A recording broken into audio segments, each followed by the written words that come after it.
Now that we've looked at proving triangles similar, we also have some other similarity properties that show up in triangles. The first one is our triangle proportionality theorem, also sometimes known as the side splitter. And what this is it's close to the midsegment theorem where you have DE is parallel to AC. But if that happens, then we can write these sides and split them proportionally so they work over here. So I could say that BD over DA, let's write those in, is equal to BE over EC. And if we look at this, it's almost as if I went in, made fraction bars, and put the equal sign between them, almost like superimposed the proportion onto that. And that works to give us a proportion that we can work with. We can also write BD over BE equals DA over EC. And when we look at the examples, we'll see how that works, and it has a lot to do with cross product. Now, also, the converse of this works as well, because if you have the proportion as true, then that guarantees that the side or the segment is parallel to the side. The next one we have is similar right triangles. If I have a right triangle where I have drawn the altitude to the right angle, I really have three triangles. I have the original, ABC. I have the triangle that we call on the right-hand side, and by flipping it around, it is BDC, as the order shows here. And then the one on the left would be ADB. And I can split these up so that they're all similar to one another, and you have similar right triangles within that. This is also sometimes known as the geometric theorem for legs and geometric theorem for altitude. The last one we have is angle bisectors. And for this one, if we have BA over BC, so those are both of the sides, that is equal to AD over DC. So we kind of like make fractions and put the equal sign between there, and that proportion would also work. We could also go BA over AD, which would be going this way, over BC over CD, which we'll look at as we start to solve. So it's just different ways we can solve with proportions using similarity. So look at our first one here. I'm going to go 14 over x equals 12 over 15. I could also write 14 over 12 equals x over 15. And the important thing is if we look at these two, they're really the same proportion because they lead us to the same cross product. In both of them, we get 14 times 15 equals 12x. And as long as you get the same cross product, all of the proportions would be the same, and so it varies in the way we write them. And what I want you to realize is there's multiple ways you can write the proportion, but we know it's correct when it leads us to the same correct cross product. So from that,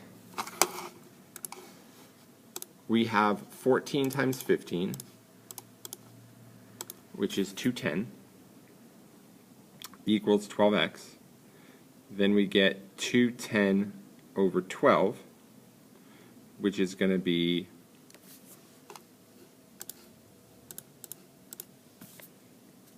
35 over 2 after we reduce it. So solve the proportion for us. Now, next one, I have the 55 here. And the 55 isn't going to help me because I want to make this 10. 55 minus 45 is 10. So our proportion is going to be x over 36 equals 10 over 45. Now, what I also want you to see is sometimes you can reduce the fractions. So if I did x over 36 on the right, 10 over 45, I can divide both of them by 5 and get 2/9. Now from here you can do cross product, but there's other things again we can look for. 9 times 4 gives me 36. So if I did 2 times 4, which gives me 8, I would get that x equals 8. For those that don't like that and like cross product, by cross product you get 72 equals 9x, which is also 8. Moving down, we now have the angle bisector problem, which we were looking at. So I need the side of ML. Now the whole thing is 12, and then 10 is JM, so I'm going to write ML as x minus 12, because it's the whole side minus 12. So here we're going to go 12 over 18 equals x minus 12 over 30. I can reduce 12 over 18 to be 2/3 equals x minus 12 over 30.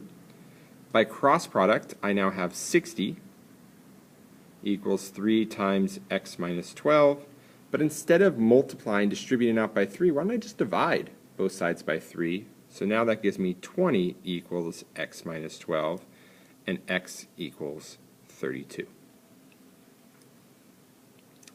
For our last one here, we're going to go 40 over 36 equals 54 over x. 40 over 36 can be reduced. I can divide them both by 4, and I get 10 over 9 equals 54 over x. 54 times 9 by cross product gives me 486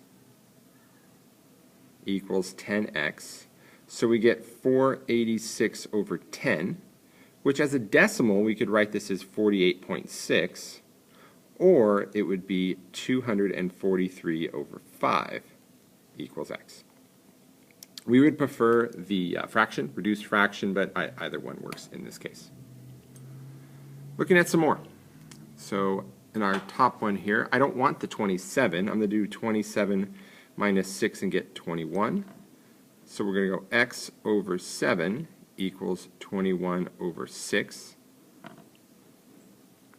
By cross product, we get 6x equals 7 times 21. 7 times 21 gives us 147, so 6x equals 147. We divide 6 by 147.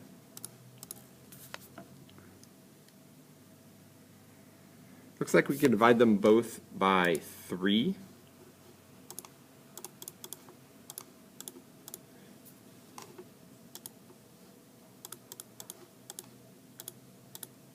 And you get 49 over 2, which is going to give us 49 over 2, or 24.5. For our next one, we're going to go 6 over 21 equals x minus 1 over 3x plus 1. But I'm going to reduce the 6 over 21 by dividing them both by 3 first. So I get 2/7 equals x minus 1 over 3x plus 1. Now don't reduce the right-hand side. You can't reduce binomials like that. But we're going to go 2 times 3x plus 1 equals 7 times x minus 1. By distributive property, we get 6x plus 2 equals 7x minus 7. If I subtract over the 6x and add 7, we get x equals 9. Moving down, we have the 45 is the whole length. We subtract 27 from 45, and I believe we get 18. So let's go with, I'm going to do 3x minus 9 over x plus 11. And that's equal to 27 over 18. And I picked that because I can reduce 27 over 18 to be 3 over 2. So now when I do cross product, I'm going to have 2 times 3x minus 9 equals 3 times x plus 11. Distributive property gives me 6x minus 18 equals 3x plus 33. I'm going to subtract 3x from both sides, and I get 3x on the right. I'm going to add over 18 to both sides, and it looks like I get 51. 51 divided by 3 gives me an answer of x equals 17. Here we have another angle bisector problem. So let's go with 45 over 20. That's something I could reduce. So that would be equal to x over 18. 45 over 20, I can divide them both by 5. It gives me 9/4 equals x over 18. So now we have 9 times 18 equals 4x. 9 times 18 is 162 equal to 4x. I get 162 over 4. We can divide those both by 2, and I get 81 over 2, which would also be 40.5. Down here on the bottom left now, 40 is the entire length, so I'm going to write the other side as 40 minus x. So let's go with 30 over 45 equals x over 40 minus x. I'm going to reduce 30 over 45 first, and that's 2/3. So now when I do cross product, I get 2 times 40 minus x equals 3x. 80 minus 2x equals 3x, 80 equals 5x. So x, after we divide, becomes 16. Last problem here, this is with our similar right triangle. So I'm going to split this up and do the triangle on the left and the triangle on the right. So I'm going to first draw them so they're facing the same direction. So if I keep the triangle on the left, it's 8 and 14. If I rotate this triangle here so I have long leg and leg, it looks like x and 8. And a rule that you can use is that the shared side between them, which is ln, should not be corresponding to itself. So I have these 8s. These 8s are at different points, so they're not corresponding. So now I have 14 over 8 equals 8 over x. By cross product, we get 64 equals 14x, and then 64 over 14 equals x. I can divide them both by 2, and we get x equals 32 over 7.